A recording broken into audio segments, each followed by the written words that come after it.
Hi everybody, Brian Matthey from Verico the Mortgage Professionals in Kingston, Ontario, and welcome to another edition of Mortgage Straight Talk.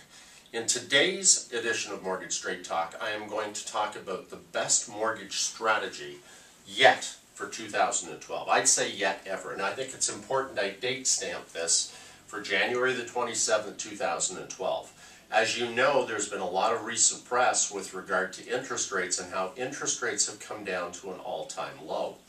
In a previous video, video number 9 on my Mortgage Straight Talk series, which is on Facebook, which you can also get on YouTube, and the contact information for that will be at the end of this video, I outlined a strategy for using a 5-year mortgage versus a 10-year mortgage, and 10-year mortgages at that particular time were 4.49%.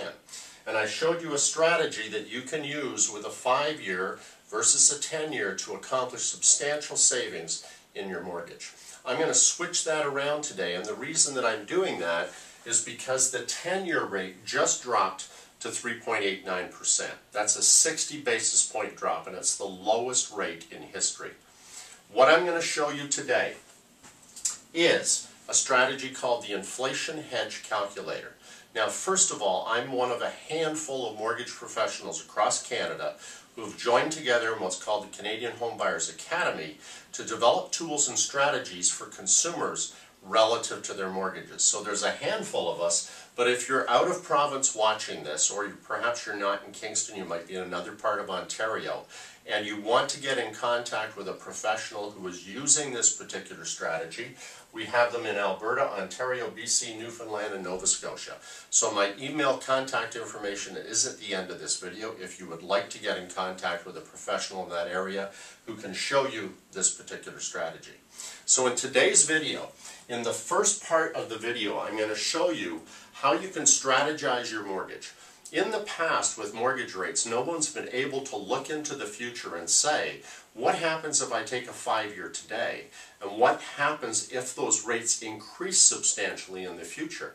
And it's called payment shock. And it's the same thing happened in the U.S. on a much more broader scale.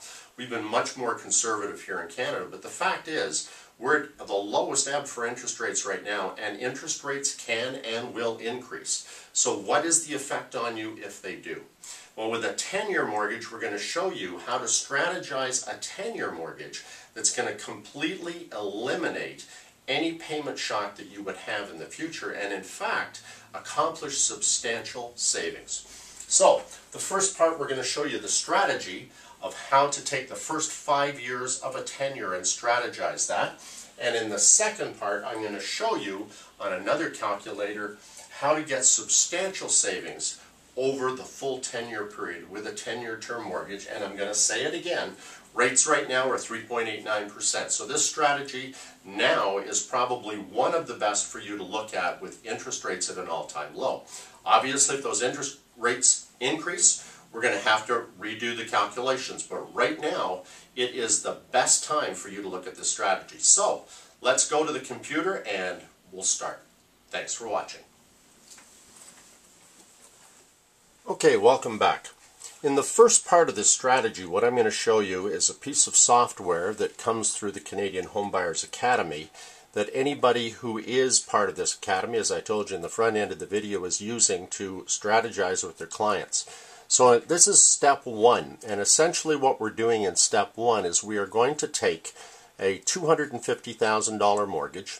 We're going to put in a 10-year rate of 3.89%. We're going to use a 30-year amortization, and we're going to put in the proposed rate of 3.89. Now the future interest rate down here at 5.5, this is an example that I actually just did with a client. I asked the client, given that it was such a short time ago that interest rates were low, and in fact 3, 4, 5 years ago the best discounted rates were anywhere from 5 to 6%, would it be reasonable to expect that the future interest rate could be 5.5%? And the client was wholly in agreement that interest rates have nowhere to go but up.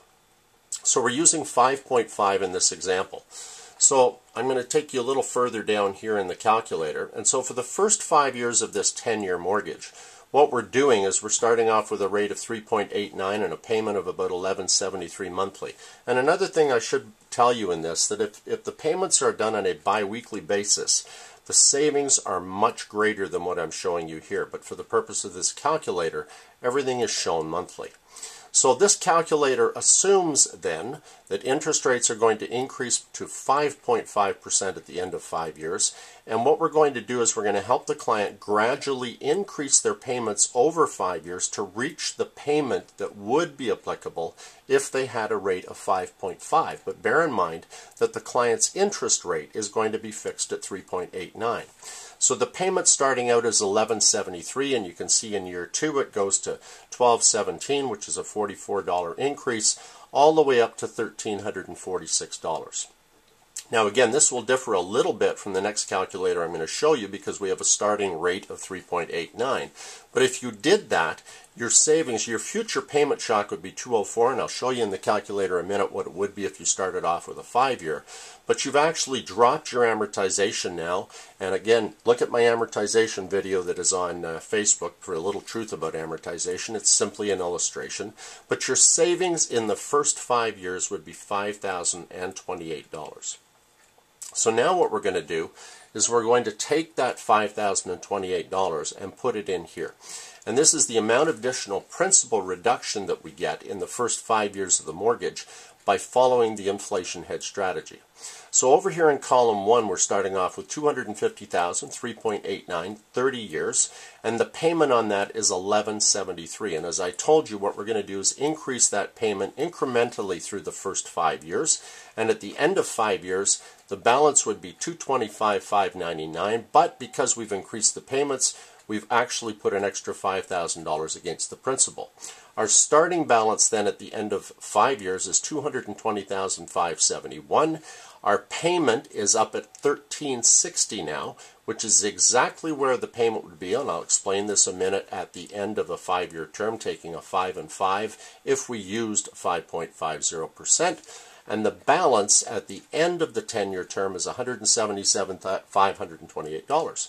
Now compare that up here to a 5-year, and you'll notice up at the top we've been doing 2.99 because we did have 5-year 2.99 for a short period, and the last example we did, we were using 5.75 as the rate that would be applicable in 5 years' time. But for this illustration, we're using 3.19, we're using a 30-year amortization, and the payment would be $1,076. Now, at the end of 5 years then, with 3.19, that payment, you'd have $222,945 remaining. Now, you may look at this and say, well, Brian, that balance actually is less than this balance, but you have to consider the inflation hedge, and then you also have to consider what's going to happen if the interest rates go up to 5.5. So at 5.5, if you took a 250 at 319, your payment shock would be $283.91. And we've already accounted for that because we've actually increased the payments here on your 10-year to coincide with what you would have had under the 5-year. The balance at the end of 5 years then would be $198,839. So your total savings are $21,310 over the 10-year period when you compare taking a 10-year using the inflation hedge and taking a 5 and risking what could happen in the future. So again, if you look at all the press that's out there right now about Canadians not putting enough money against their mortgage, not being in a good equity position, and you look at where interest rates have been in the past and where interest rates are now, I would say that this is probably, at this time, the most solid strategy available for anybody looking whether they're refinancing or whether they're purchasing. And as long as rates hold at this particular level on the 10-year, it's probably the single biggest development in mortgage history when you look at what you can do with your mortgage in the future. That's it for this session of Mortgage Straight Talk. If you have any questions, my information is at the end of this video, and thanks for watching.